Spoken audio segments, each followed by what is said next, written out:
poslední šance, abys začal mluvit. Jinak to s tebou nedopadne zrovna nejlíp.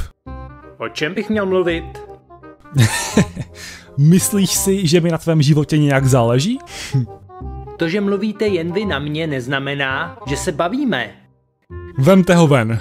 Vím, že mě nemůžete zabít, jsem pro vás moc důležitý. Přecenil si svoji hodnotu, starče.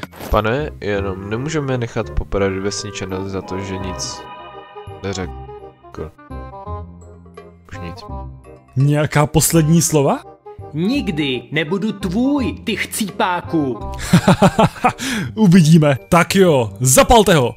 Pane, ještě je čas na poslední zpověď od kněze. Už jsem tady.